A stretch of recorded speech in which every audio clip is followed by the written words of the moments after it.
Terdengar suara bayi yang menangis keras dari dalam kamar. Alhamdulillah.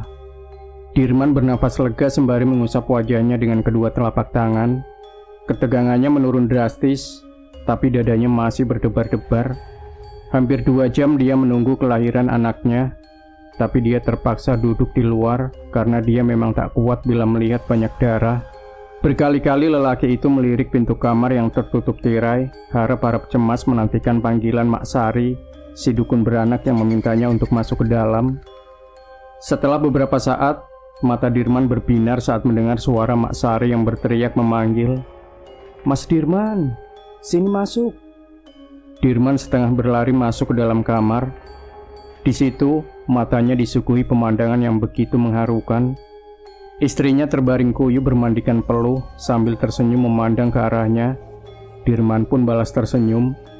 Wajahnya sumringah, lalu matanya tertuju pada 2 sosok mungil yang terbungkus kain yang tergolek di samping istrinya.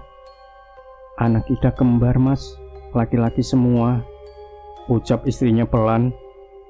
"Alhamdulillah," ucap Dirman spontan sambil tengadahkan tangan. Dirman segera mendekat lalu memberikan kecupan lembut di kening istrinya sebagai ungkapan rasa bahagia. "Kamu gak apa-apa?" Istrinya mengangguk dengan senyuman penuh bangga. "Aku seneng banget, Mas." "Selamat ya, Mas Dirman. Anaknya kembar laki-laki sehat semua," ucap Mak Sari sembari mengeringkan tangannya yang basah dengan kain. "Iya, Mak, terima kasih," balas Dirman dengan senyum yang tak henti mengembang. "Itu hari-harinya ada di baskom. Saya minta supaya cepat-cepat dikubur, jangan ditunda-tunda," kata Mak Sari lagi. "Iya, Mak," sahut Dirman tanpa menoleh sambil terus memandangi kedua anaknya. Hatinya tak kuasa menahan haru, tak menyangka kalau dirinya dianugerahi 2 bayi mungil sekaligus. Luar biasa. "Loh, kok malah bengong? Ayo, cepat diurus itu hari-harinya. Semua kelengkapannya sudah ada kan?" tanya Mak Sari. "Iya, Mak, nanti pasti saya urus. Tapi maaf, Mak, memangnya nggak bisa besok pagi saja? Ini kan tengah malam. Masa malam-malam begini saya harus gali-gali tanah?" jawab Dirman coba menawar. Harus sekarang.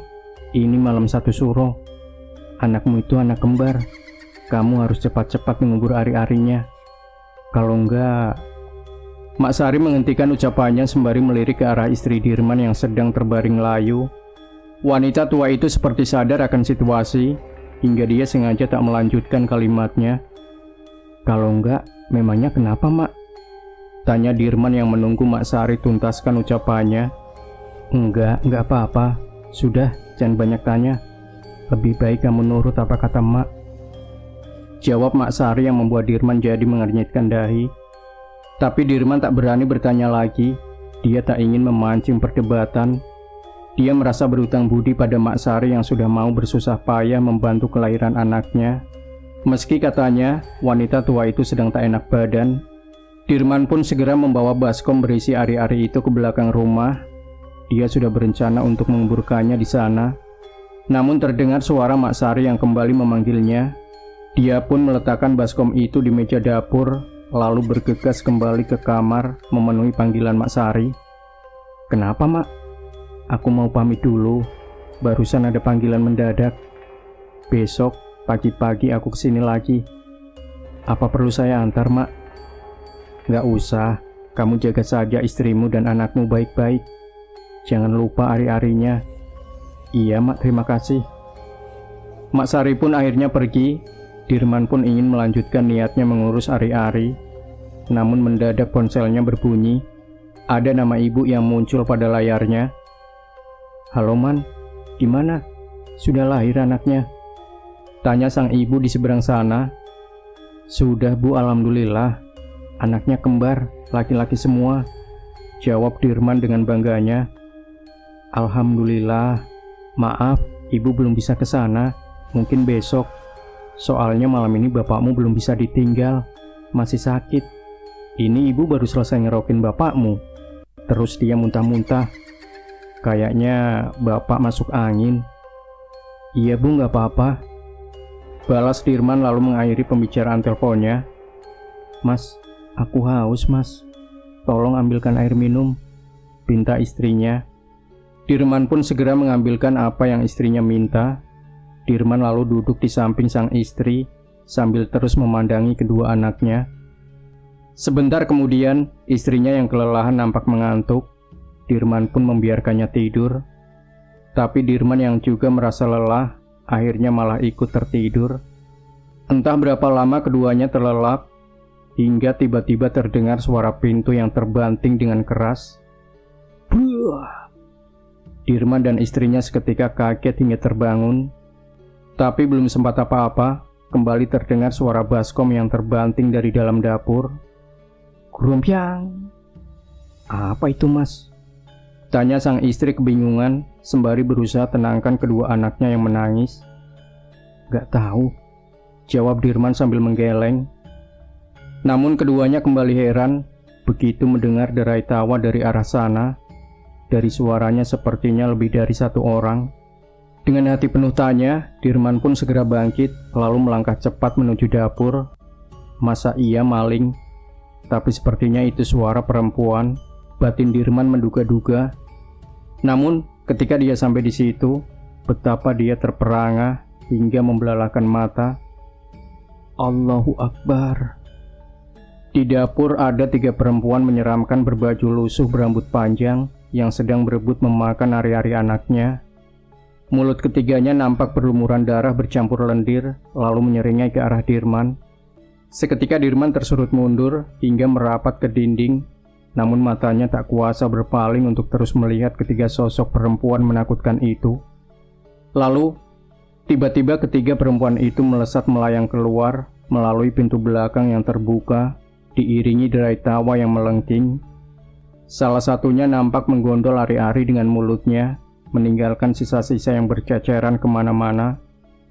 Dirman terduduk lemas menyaksikan semua itu. Setelah ketiganya pergi, Dirman seolah mendapatkan tenaganya kembali. Dia pun segera lari berhamburan kembali masuk ke dalam kamar. Kenapa, Mas? Tanya sang istri melihat suaminya yang datang berlarian dengan wajah yang teramat pucat. Kuntilanak, Bu. Ari-arinya digondol kuntilanak, jawab Dirman dengan suara yang bergetar. Ya Allah, terus gimana, Mas? Sahut sang istri sembari memeluk erat kedua bayinya.